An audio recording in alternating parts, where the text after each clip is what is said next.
What's going on, Jet fans? My name is Ali Ashraf, bringing you a video today about Marcus Maye, safety, who Ian Rapport just reported not too long ago that the team has not responded to his last proposal, and that offer has been pulled by his manager.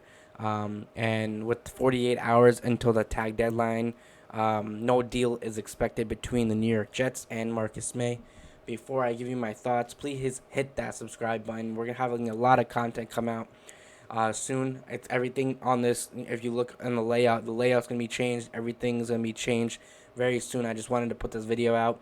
And I'm still working on a lot of stuff, but I've kind of felt sick for a little bit, so I'm trying to work that stuff out. But I wanted to bring this video to you guys on my thoughts of what's going on with Marcus Maye. So obviously, it just has not worked out between Marcus Maye and Joe Douglas. They just have not seen eye to eye at all. They have not seen the same numbers of what Joe Douglas. Marcus Maye wants to get overpaid, and there were teams out there that want to get overpaid, but did get tagged. And Joe Douglas is just not the guy that overpays for any player, any specific player. Honestly, haven't seen him overpay anyone.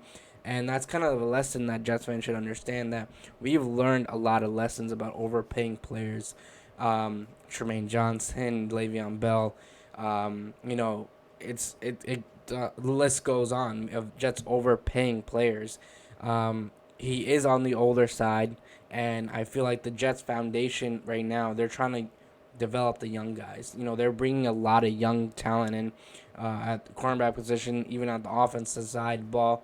There's just a lot of young talent there. So I don't know if they want to pay that much money for a 29-year-old. Obviously, he's a top 10 safety. He's a really good player. As a fan, fans definitely want him to be back next year. And that's why people are kind of angry about what's going on with the team. But realistically, they're just not seeing the correct direction with each other. They're not seeing if the money is just not there for both sides. Joe Douglas does not want to pay that much, especially with a team rebuilding and trying to build their own roster.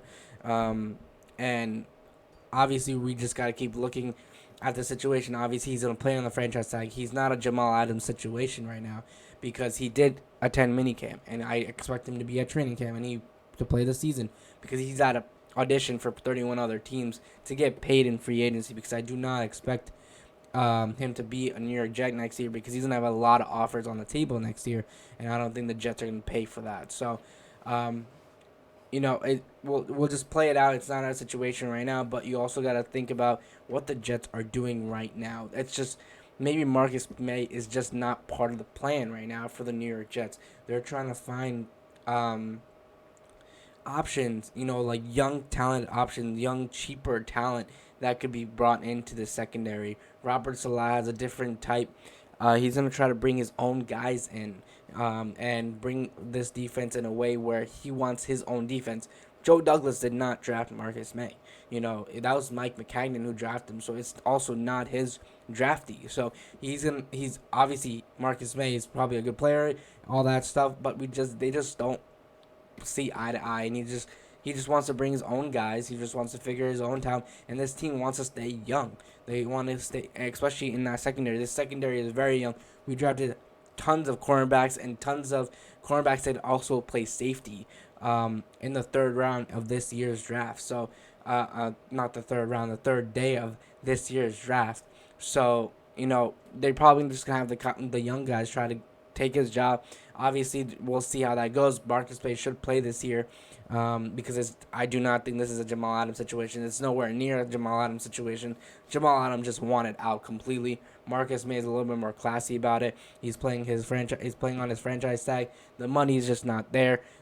Joe Douglas, Marcus Maye wants to get overpaid. Joe Douglas just doesn't do that. It's simple as that.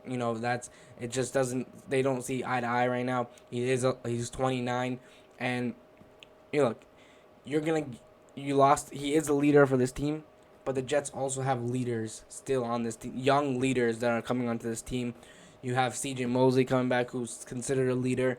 You have some young guys that they believed are leaders, and they've been leaders in college and so on. So it's not, obviously, I'm not gonna sit here and say that Marcus Maye is a bad player, and it is gonna be a huge loss, but you're gonna figure it out. You let players go. He's not a Pro Bowler. He's not a Hall of Famer. He's not. He's just not all that. So you don't deserve that much money right now, for this team perspective, especially when you're rebuilding, trying to get young. So. Um, for this team's purposes, I'm not too worried about this situation. A lot of other people are. We'll just see how it plays out. He's gonna play this year. We'll see how that goes. If the money's there after the off season, in the off season, we pay him. But I doubt he's gonna take what we offer, because I feel like there's gonna be a lot of other teams that pay him a lot more than we do. And Ian Rapport said, I believe, that there was more people offering more money than the Jets, but he was franchise tag, so obviously he couldn't sign anywhere. So, all in all, I do think this is a Joe Douglas type move, in a way where he just doesn't want to overpay for a player, which I get. And right now is just, we'll just play out the year and see how it goes. And we'll find solutions at the end. So I think that's it for this video. Please hit that subscribe button. I really appreciate the support. We're gonna have a lot of content coming out this week. There's a lot of new updates on this page. There's gonna be a talk show coming out. There's gonna be a lot more videos. Daily videos that I'm trying to do, and a couple interviews lined up. So there's a lot of content coming out. So please stay tuned. Hit that subscribe button. Please follow me on Instagram at loyalnyjfans.com. And again, this is a situation that we should just, look at it and just move on. We should not get too invested into it and just think about what Joe Douglas and the Jets are thinking business-wise, and that's how you guys should also look at it, because the Jets have not done that before in the past. So thank you guys for watching, and go Jets.